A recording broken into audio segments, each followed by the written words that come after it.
Hi hello నమస్తే అండి. ఎలా ఉన్నారు? అందరూ బాగున్నారా? నేనైతే బాగున్నానండి. మీరు కూడా బాగున్నారని అనుకుంటున్నాను.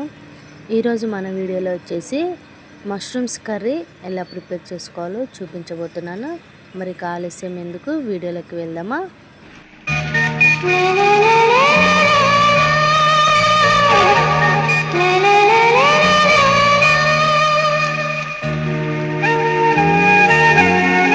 దీనికోసం ముందుగా స్టవ్ ఆన్ చేసుకొని కడాయి పెట్టుకోవాలండి. దాంట్లోకి 2 నుంచి 3 టేబుల్ స్పూన్స్ ఆయిల్ వేసుకోవాలి.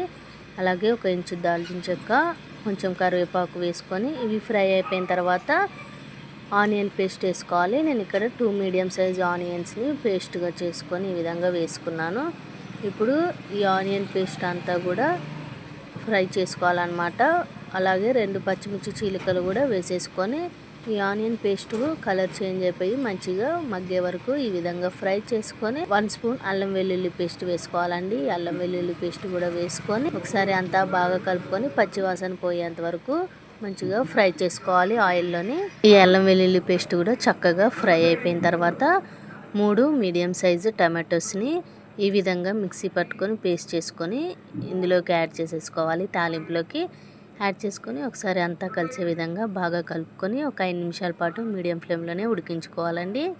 5 నిమిషాల తర్వాత చక్కగా ఇలా ఉడుకుతుంది కదా. ఇప్పుడు 1/2 స్పూను పసుపు యాడ్ చేసుకోవాలి. అలాగే ఒక గుప్పెడు పుదీనాను కూడా శుభ్రంగా కడుక్కొని యాడ్ చేసుకొని ఒకసారి మళ్ళీ అంతా కలిసే విధంగా కలుపుకొని మూత పెట్టేసుకొని మీడియం ఫ్లేమ్లోనే ఉడికించుకుందాము ఒక 5 నుంచి 10 నిమిషాల పాటు.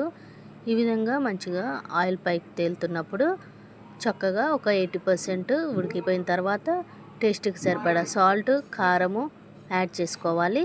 నేను ఇక్కడ 1 స్పూన్ సాల్ట్, 2 స్పూన్స్ కారం యాడ్ చేసుకున్నాను. అండ్ అలాగే 1 స్పూన్ ధనియా పౌడర్ కూడా యాడ్ చేసుకొని ఇదంతా మసాలాలంతా కూడా ఈ టమాటో పేస్ట్కి మంచిగా పట్టే విధంగా కర్రీకి బాగా కలిపేసుకొని మూత పెట్టేసుకొని ఒక 2-3 నిమిషాల పాటు మీడియం ఫ్లేమ్లోని మంచిగా ఉడికించుకోవాలండి. 2-3 నిమిషాల తర్వాత చక్కగా ఇలా ఆయిల్ పైకి తేలుతుంది కదా. ఇప్పుడు ఈ మష్రూమ్ ముక్కల్ని యాడ్ చేసుకోవాలి. ఒకసారి బాగా కలుపుకొని మూత పెట్టేసుకొని మీడియం ఫ్లేమ్లో ఉడికించేసుకుంటే ఈ మష్రూమ్లో ఉన్న వాటర్ అంతా కూడా చక్కగా బయటకు వస్తూ ఉడుకుతూ ఉంటుందండి.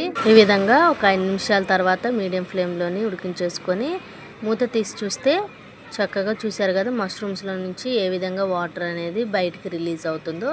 ఇప్పుడు ఒకసారి బాగా కలుపుకొని ఇందులోకి మనము కొంచెం వాటర్ యాడ్ చేసుకోవాలండి. ఒక 1 గ్లాస్ వాటర్ యాడ్ చేసుకొని ఒకసారి బాగా కలుపుకోవాలి. ఇప్పుడు మూత పెట్టేసుకొని మీడియం ఫ్లేమ్లోనే ఒక 10 నిమిషాల పాటు ఉడికించేసుకుందామండి. 10 నిమిషాల తర్వాత మూత తీసేసి చూస్తే చూసారు కదా కర్రీ అనేది ఆయిల్ అంతా పైకి తేలుతూ ఎంత చక్కగా ఉడికిపోయిందో.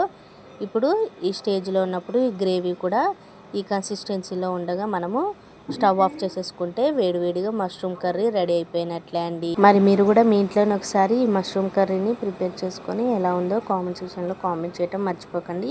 Thank you for watching.